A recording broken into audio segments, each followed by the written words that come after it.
Bonjour à toutes et bonjour à tous, très chères auditrices et très chers auditeurs, j'espère que vous allez bien. Je suis très heureux de vous retrouver presque 12 ou 13 jours plus tard.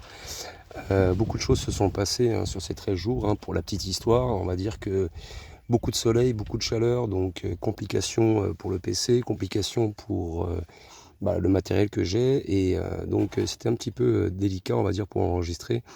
Les journées ont été très longues. Moi, comme vous le savez, je suis saisonnier, pour ceux qui savent, qui sont sur la chaîne depuis très longtemps, depuis le début. Je suis saisonnier en ce moment, donc on va dire que les activités, les journées passent très très vite et j'ai pas forcément l'énergie et le temps de continuer à faire des vidéos le soir, d'autant plus que j'ai d'autres choses à faire. Ne vous inquiétez pas, Jupiter arrive, il est prêt. C'est juste que je n'ai pas eu l'occasion de rallumer le PC et de pouvoir l'uploader. L'épisode est prêt, normalement vous allez le recevoir aujourd'hui ou demain, promis. En tout cas, pour les autres, le saviez-vous par exemple, arrive aussi prochainement. Bref, j'ai un peu plus de temps cette semaine, donc je vais pouvoir m'y atteler plus sérieusement. Concernant les commentaires que j'ai vus sous certaines vidéos, donc par exemple sous le mur d'Hercule, donc si cet auditeur écoute cet épisode, je vous prie de recommencer votre commentaire car je ne comprends absolument pas votre commentaire. Peut-être que vous l'aviez traduit en français via Google Traduction et malheureusement je ne comprends pas. Donc c'est valable aussi pour les autres. Quand vous faites un commentaire, faites-le dans votre langue originale et moi je me débrouillerai pour capter, on va dire, l'essence même de ce que vous dites. Parce que si vous faites Google Traduction et que vous copiez-collez votre texte, eh bien je ne comprends pas ce que vous dites. Voilà. Alors, nous allons commencer un nouvel épisode donc, de cette playlist, une nouvelle playlist que je vous avais parlé dernièrement sur les faits méconnus de notre univers et les choses qu'on parle très peu sur YouTube. Je le vois très peu. Il y a quelques épisodes qui en parlent, mais voilà, c'est pas vraiment très explicite. Et puis c'est souvent en anglais aussi. Donc moi, je vais vous le faire en français et on va parler des étoiles de quark, comme vous avez vu dans le titre. Alors cet épisode, il va être un petit peu long, on va parler de pas mal de choses. Je pense qu'il y en a pour 30 minutes. Pour ceux qui intéressent, on va commencer par donc, le contexte et les fondements théoriques. On parlera donc de ce qu'est en fait une étoile de quark. On parlera aussi des caractéristiques et des propriétés physiques de ces fameuses étoiles. On parlera des implications cosmologiques et des défis de recherche qui sont associés à cette étoile. On fera aussi un petit point en plus sur la chromodynamique. Vous allez voir la chromodynamique quantique, donc QCD on appelle ça, et vous allez voir, on va en parler un peu. Ça c'est un terme qu'on n'entend pas trop aussi. Et on parlera aussi des transitions de phase dans les étoiles de quark. Puis voilà, les perspectives futures, les enjeux observationnels, comme je fais d'habitude. Allez, j'espère que cette intro n'a pas été trop longue. On va commencer de suite, c'est parti. Alors, j'ai dû recommencer l'introduction et même presque la moitié de l'épisode car je me suis rendu compte qu'il y avait beaucoup de vent et franchement, c'était pas audible. Donc du coup, je recommence l'introduction. C'est parti. Donc, les étoiles de quark, en fait, ce sont des objets hypothétiques qui, bien que non confirmés par l'observation, occupent une place fascinante dans la physique théorique et l'astrophysique. Donc, pour comprendre leur potentiel et leur existence, on va revenir un petit peu aux sources, aux concepts fondamentaux de la physique des étoiles à neutrons, ainsi que sur les mécanismes qui pourraient conduire à la formation de ces étoiles exotiques. Donc je fais attention aussi aux accords pluriels, car un auditeur me l'a déjà dit, et donc je tiens à faire très attention sur ce point-ci. Allez, commençons, c'est parti pour le point de départ, donc les étoiles à neutrons. Donc les étoiles à neutrons, ce sont les résidus compactés des supernovas. Donc si vous ne savez pas ce que c'est une supernova, je vous invite à aller dans la playlist Trou Noir et vous allez tout savoir de ça. En fait, ces explosions cataclysmiques qui marquent la fin de vie des étoiles massives, donc en gros, lorsqu'une étoile massive, qui a à peu près une masse comprise entre 10 et 25 fois celle du Soleil, une fois que cette étoile massive épuise son carburant nucléaire, elle ne peut plus résister en fait à la force de gravité qui pousse son noyau à se contracter, d'accord? Et donc cette contraction, elle est tellement intense que les protons et les électrons, ils vont se combiner. Ils vont fusionner pour former des neutrons. Et l'étoile, donc, quand elle s'effondre en une sphère extrêmement dense, eh bien, son diamètre, en fait, il dépasse pas généralement 20 km. Mais bon, ça, il peut y avoir des exceptions, mais il faudrait avoir un peu plus de précision là-dessus. Moi, en tout cas, j'ai retenu 20 km. Mais que la masse, par contre, est comparable à celle du Soleil. Donc je vous répète la phrase parce que c'est un peu, peut-être un petit peu plus, ça sera plus simple. Cette contraction est si intense que les protons et les électrons se combinent pour former des neutrons. Et l'étoile en fait qui s'effondre en une sphère extrêmement dense dont le diamètre ne dépasse pas 20 km, mais dont la masse est comparable à celle du Soleil. Voilà. Et donc les étoiles à neutrons, en fait, ce sont des objets d'une densité inimaginable. Euh, pour une petite analogie, hein, vite fait, où une cuillère à café en fait de matière, elle pourrait peser en fait des milliards de tonnes. Vous voyez, c'est incroyable. Du coup, à l'intérieur de ces étoiles, la densité elle est telle que les neutrons, ils sont vraiment pressés les uns contre les autres, vous voyez, et ça forme un matériau qu'on appelle matière dégénérée. Alors, je ne sais pas comment on dit en anglais, mais cette matière, en fait, elle est régie par les principes de la mécanique quantique, et en particulier le principe d'exclusion de Pauli. Donc, je vous mettrai une fiche où je vous montrerai un peu plus de détails sur l'écran. Et ça empêche donc deux neutrons, en fait, d'occuper le même état quantique simultanément. Maintenant, en ce qui concerne la transition hypothétique vers des étoiles de quark, donc la supernova qui a explosé, étoile à neutrons, et de l'étoile à neutrons jusqu'à l'étoile de quark. Donc dans certaines conditions extrêmes, les étoiles à neutrons, elles pourraient subir en fait une transformation encore plus profonde.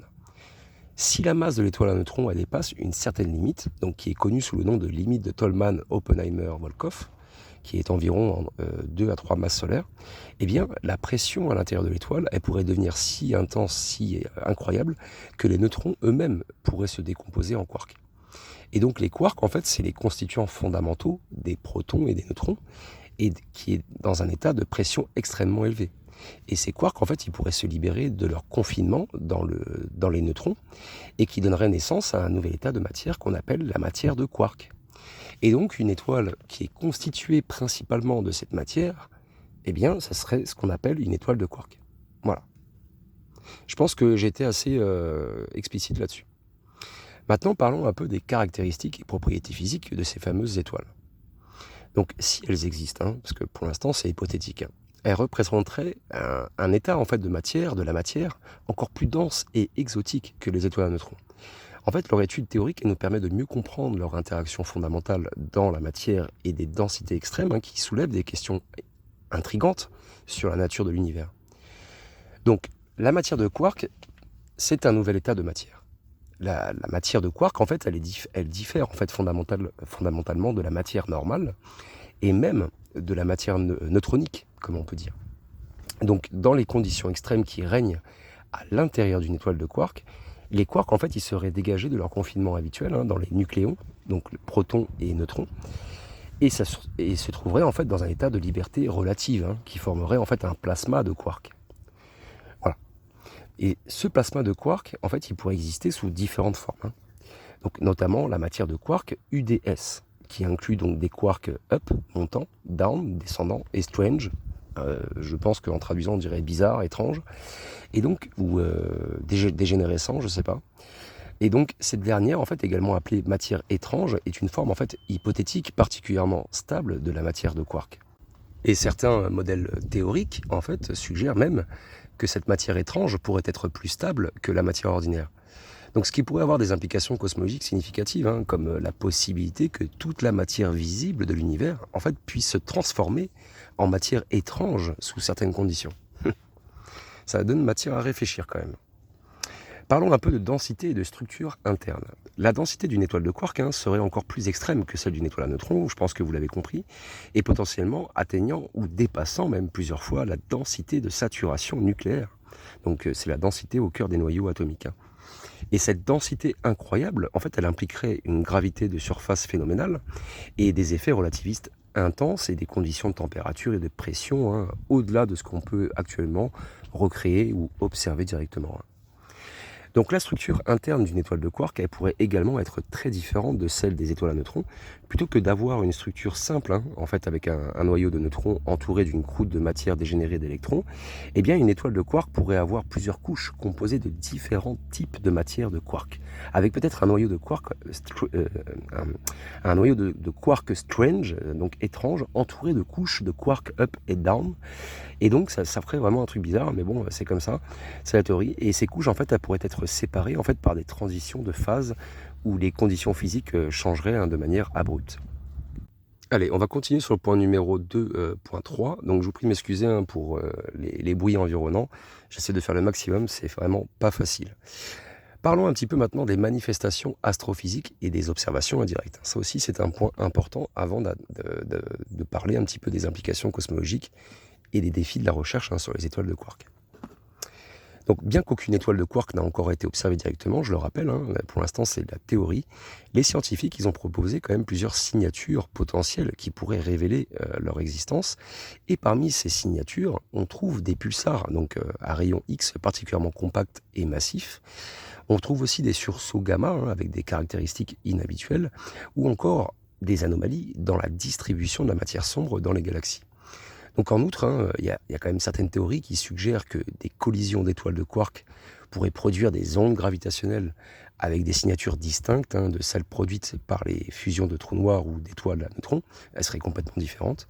Et après, il y a aussi la détection de ces fameuses ondes gravitationnelles par des observatoires comme LIGO ou Virgo, que je parle très souvent dans mes vidéos, qui pourraient aussi fournir des indices précieux sur la nature de ces observations et puis même de ces objets exotiques. Et puis de toute façon, on va voir avec les nouveaux projets qui vont arriver, on sera capable quand même de les observer plus précisément et de réellement les observer, pas juste de faire de la théorie. Allez, continuons sur les implications cosmologiques et les défis de recherche sur les étoiles de quark.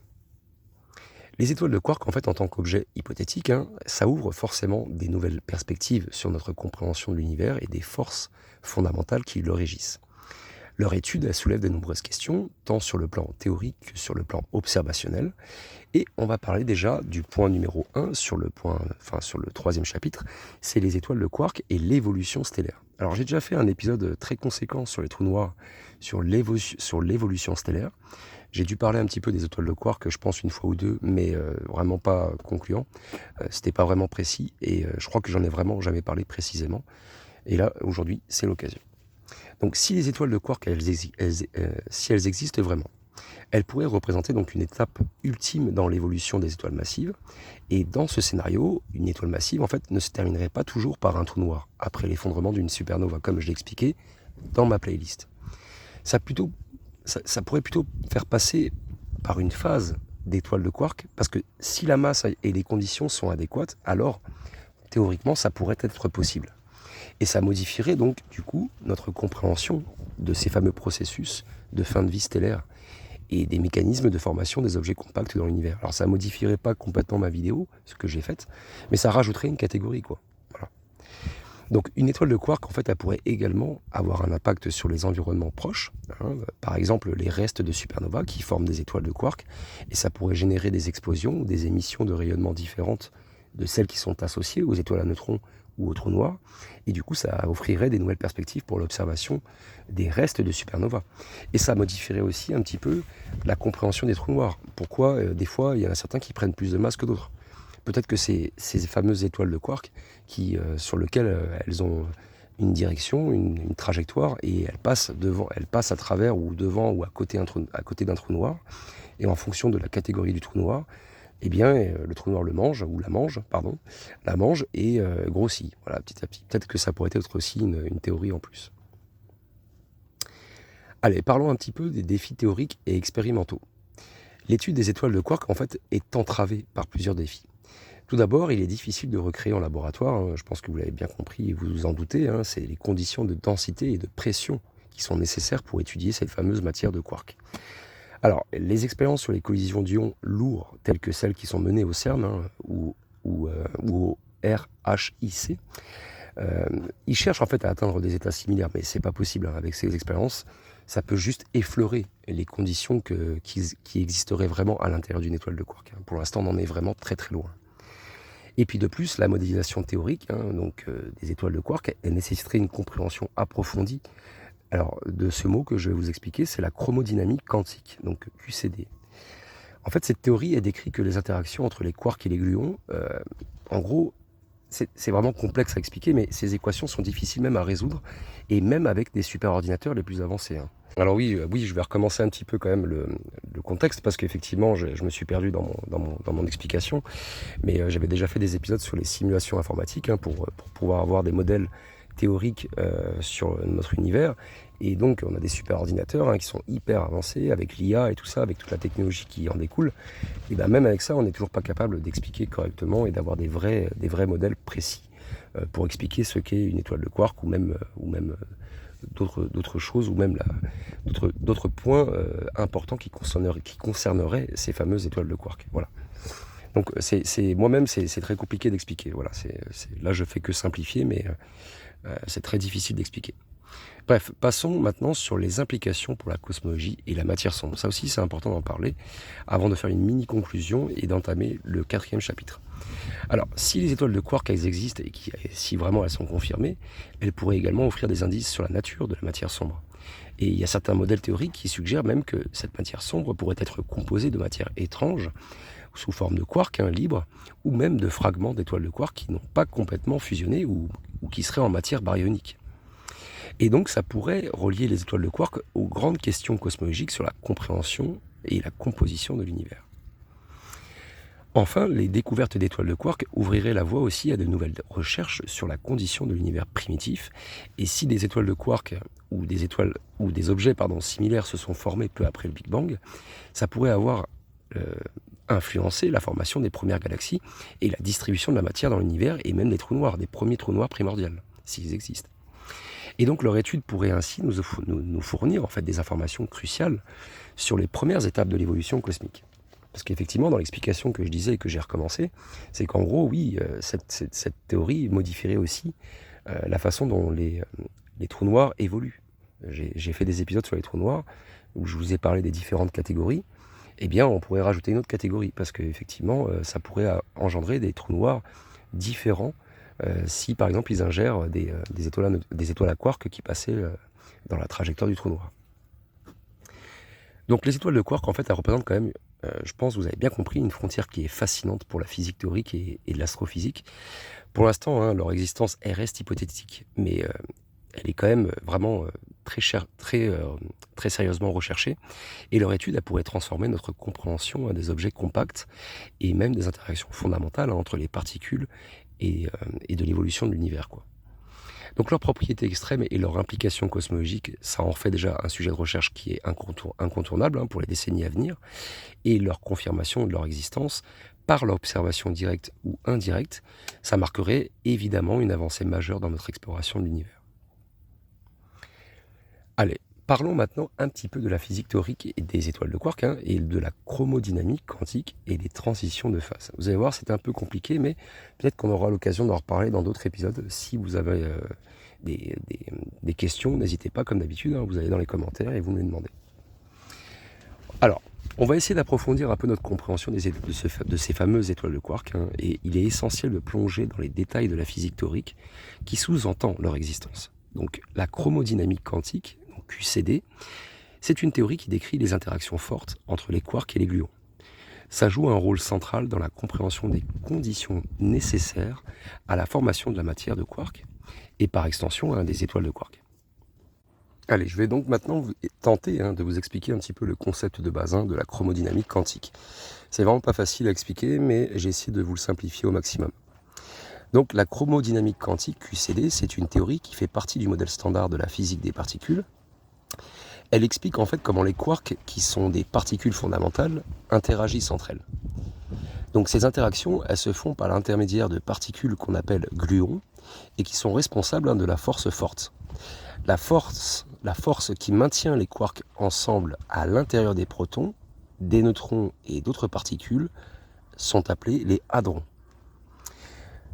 Dans des conditions normales, les quarks ils sont confinés à l'intérieur des protons et des neutrons.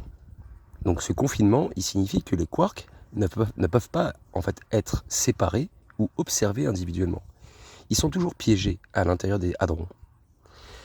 Cependant, si on atteint des conditions extrêmes, comme des températures et des densités très élevées, par exemple à l'intérieur d'une étoile de quark, donc la QCD prédit que les quarks pourraient se libérer de leur confinement.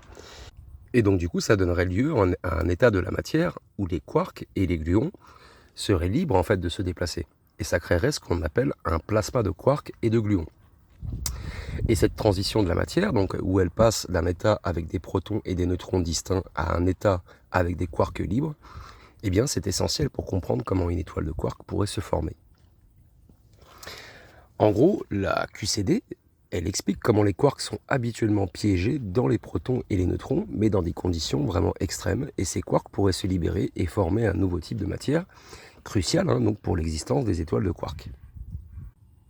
Allez, on va continuer cet épisode. C'est très difficile encore une fois aujourd'hui d'enregistrer. À chaque fois, je suis embêté par des bruits environnants. C'est pas possible. Je suis toujours emmerdé. Alors, continuons sur le point numéro 5. Donc, les perspectives futures et les enjeux observationnels. Donc, bien que ces étoiles de quarks soient encore hypothétiques, leur étude, elle va ouvrir forcément de nombreuses avenues pour l'avenir de l'astrophysique et de la physique des particules. Et la détection de telles étoiles, ainsi que dans leur modélisation précise, ça représente des défis qui sont majeurs pour des opportunités qui pourraient potentiellement repousser les frontières de notre compréhension de l'univers. Alors, quels sont les défis observationnels et comment détecter une étoile de quark ? La détection des étoiles de quark, c'est l'un des plus grands défis auxquels sont confrontés les astrophysiciens. Et contrairement aux étoiles à neutrons ou aux trous noirs, qui peuvent être détectés par des méthodes relativement bien établies, comme les observations en rayons X, les émissions radio des pulsars ou les ondes gravitationnelles, les étoiles de quark, en fait, elles pourraient avoir des signatures plus subtiles et vraiment difficiles à identifier. Et donc, une des méthodes potentielles pour détecter une étoile de quark, ça repose sur la détection des pulsars et ces étoiles à neutrons en rotation rapide qui émettent des faisceaux de rayonnement. Si une étoile de quark se forme à partir d'une étoile à neutrons, elle pourrait produire des pulsars avec des propriétés distinctes, donc comme une fréquence de rotation plus élevée due à leur densité plus grande et à leur taille plus petite. De plus, les étoiles de quark pourraient émettre des rayonnements X ou gamma avec des spectres distincts de ceux des étoiles à neutrons classiques. Donc les ondes gravitationnelles, elles offrent une autre possibilité intrigante. Les fusions d'étoiles à neutrons, récemment observées grâce à LIGO et Virgo, pourraient en fait révéler la présence d'étoiles de quark. Si les signaux gravitationnels détectés ne correspondent pas au modèle prédit pour les fusions d'étoiles à neutrons classiques.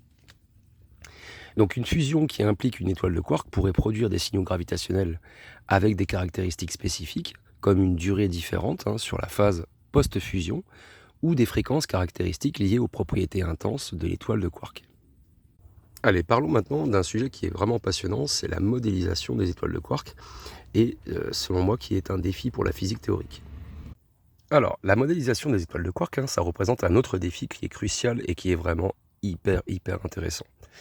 Les scientifiques ils doivent déjà non seulement comprendre la physique à des densités extrêmes, mais aussi développer des modèles qui puissent être confrontés aux observations astronomiques. Donc cette tâche, en fait, elle est rendue d'autant plus difficile par la complexité des interactions dans le cadre de la QCD et par l'incertitude sur la nature exacte de la matière de quark. Les modèles actuels des étoiles de quark ils sont basés sur diverses approximations de la QCD, comme l'utilisation de la méthode de l'approximant de Padé. Je vous mettrai quelques fiches ou quelques images pour vous illustrer tout ça. Les calculs en réseau de QCD ou même aussi les modèles à bagues émittées. Alors, je ne sais pas si vous connaissez tous ces mots, mais je vous mettrai des images, des explications à l'écran pour que vous puissiez un peu mieux comprendre. Et donc, du coup, en fait, tous ces modèles, ça simule en fait la pression exercée par les gluons pour confiner les quarks. Et du coup, on peut dire quand même que ces modèles, ils sont quand même loin de fournir en fait la vraie description complète et précise de ces fameuses étoiles de quark. C'est pour ça que je vous dis, en termes de modélisation informatique, c'est très compliqué de créer même avec l'IA, même avec la technologie qu'on a actuellement, c'est vraiment très compliqué de créer des vrais modèles précis. Alors après, il y a aussi un autre aspect important de la modélisation qui concerne les interactions en fait entre les quarks eux-mêmes. Et à des densités extrêmement élevées, en fait, on peut imaginer qu'il y a des interactions exotiques comme la supraconductivité, où en fait les quarks en fait pourraient former des paires similaires aux paires de Cooper dans les supraconducteurs en fait. Je crois que j'avais déjà fait un épisode comme ça sur les supraconducteurs. Il faudra que je vous mettrai la fiche si je retrouve l'épisode. Il me semble que j'en avais déjà parlé. Et donc je répète la phrase parce que je me suis perdu. À des densités extrêmement élevées, il y a des interactions exotiques comme la supraconductivité où les quarks en fait ils pourraient former des paires similaires aux paires de Cooper dans les supraconducteurs et ça pourrait effectivement se produire. Donc ces interactions pourraient modifier donc les propriétés de ces fameuses étoiles de quark, comme leur rigidité ou leur capacité à émettre des radiations. La modélisation des transitions de phase au sein des étoiles de quark est également essentielle. Cette transition, elle pourrait avoir un impact significatif sur l'évolution des étoiles, leur stabilité, leur signature observable, et des simulations numériques avancées donc seront forcément nécessaires pour explorer ces fameuses transitions et puis pour même prédire en fait les propriétés observables des étoiles de quark.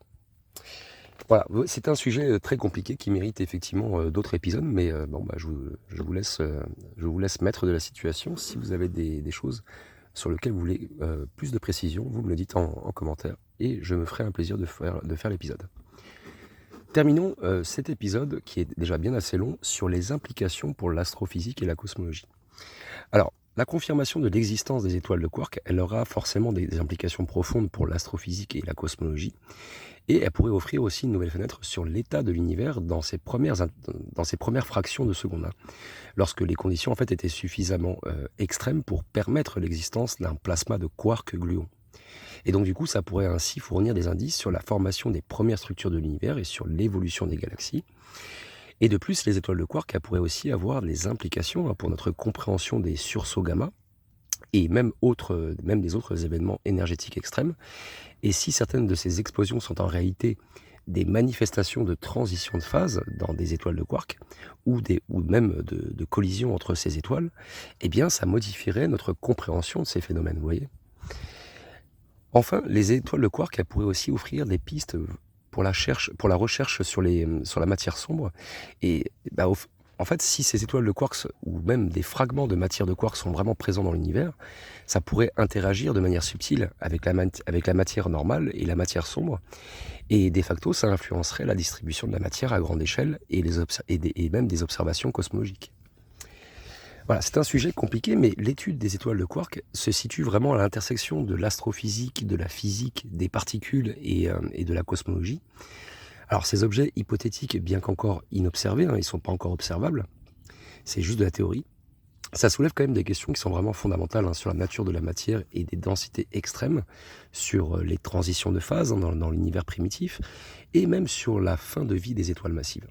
Donc les avancées futures dans les observations astronomiques et les simulations théoriques, elles pourraient forcément, je pense, avec le temps, à mon avis, et c'est qu'une question d'années, ça va révéler forcément l'existence de ces fameuses étoiles exotiques. Ça ouvrira ainsi une nouvelle ère dans notre compréhension de l'univers, et la recherche sur ces fameuses étoiles de quark promet vraiment de repousser les limites de notre connaissance et même, je dirais, de nous rapprocher en fait de ces mystères les plus profonds de cette cosmologie qui nous passionne tous. C'est un épisode qui est très conséquent, où il y a pas mal de choses sur lesquelles on n'avait pas vraiment parlé, même dans les épisodes des Trous Noirs. Ce sont des sujets vraiment qui sont pas trop discutés, je trouve, sur YouTube, ou alors vraiment c'est très spécialisé, ou c'est en anglais, comme je vous l'ai dit. Là, j'ai vraiment essayé de simplifier au maximum. C'est pas évident, c'est un exercice un peu compliqué, mais qui m'a quand même fait plaisir à faire. Pour le troisième épisode, enfin, on va dire le deuxième de cette playlist, nous allons parcourir un tout autre horizon. Vous allez voir que ça va être complètement différent. Je vous laisse quand même un peu de suspense. Et comme promis, comme je vous l'ai dit, l'épisode sur Jupiter sera prêt ce soir ou demain. Je vous prie de m'excuser encore une fois pour le retard, mais honnêtement pas facile en ces temps-ci. Et je vous souhaite une très belle journée. À très bientôt. Ciao, ciao.